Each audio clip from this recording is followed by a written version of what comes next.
couple of years ago, I took my whole family to Washington, D.C. for spring break, and we had a great time. And one of the things that my kids really, really wanted to do in Washington, D.C. was visit the National Spy Museum.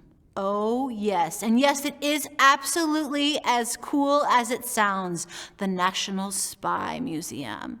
You go into this museum and they give you this card that says what your secret identity is. And they give you a mission that you're supposed to fulfill through your trek through the museum. And as you're going through, you find clues as you're looking at all the spy memorabilia from the United States. Things like spy cars and spy secret pens and spy costumes. A whole selection of fake noses. You have to climb through air vents in order to go through the museum.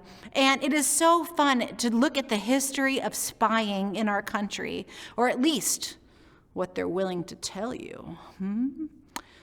Today is a day that we sometimes will call Spy Wednesday. Because you see, in the work of Holy Week, a plot is growing around Jesus and a mutiny is just beginning. Jesus, his teachings were just too radical. And he was growing in popularity. So the chief priests, they wanted him gone.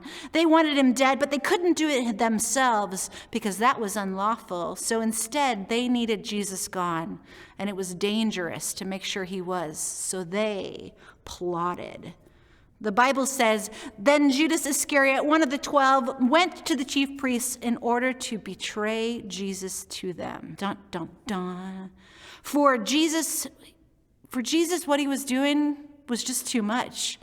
He was giving to the poor too much. He was spending the Lord's generosity and caring for others too much. And Judas thought maybe he should get a little piece of this, right? I mean, Judas, he had followed Jesus around for a couple of years. So shouldn't he be given some of the community purse that they had worked on together?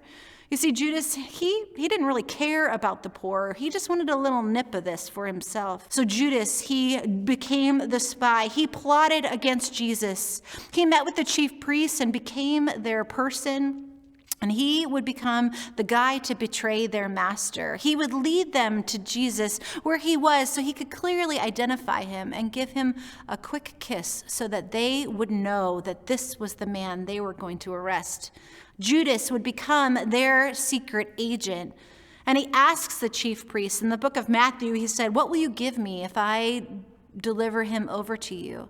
And they paid him 30 pieces of silver. Silver that would satisfy Judas's greed as he plotted to spy and betray Jesus. I mean, this all sounds like a drama that is worthy to rival James Bond or Jack Ryan. But here's the thing about spying. It sounds cool in a museum. It sounds cool on movies. It seems like something that would be fun to do. But we quickly forget that in spying, someone gets betrayed. Someone gets their heart broken and trust broken. For that person, for that betrayed person, it hurts. It hurts when you are plotted against. It hurts when you are gossiped about. It hurts when you are spied upon, when trust is broken. And I think we've all been there. I think we've all experienced betrayal at some point in our lives. When someone that we've trusted is disloyal to us. When our spouse isn't where they said that they were going to be, or our kid doesn't do what they promised they were going to do, and it breaks us down to our core. I mean, betrayal, it hurts. It makes us question whether or not we're even safe, and it makes us wonder if life is going to be able to even continue. In my first marriage, there was some betrayal, and it hurt beyond anything I could have ever felt before. There were promises that were broken, and there was trust that was broken. But then when I got divorced and I met my now husband, Ryan, and I started dating him, I found that I still had these gaping wounds where that betrayal was. And Ryan worked really hard to prove to me that he wasn't going to break that trust, that he was a safe house for me in this relationship. But when I think about Jesus being betrayed, it reminds me that Jesus experienced every single emotion that I have, that you have too. My friends, who has betrayed you? Who has left you flinching and unsure if you can even get over that? Who's got you looking over your shoulder?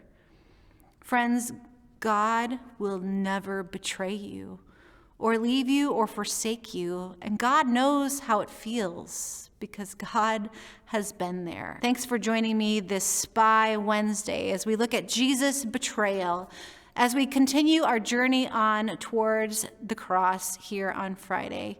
Thank you so much for joining us, and I want to encourage you to go to our Easter with Calvary website, www.easterwithcalvary.com.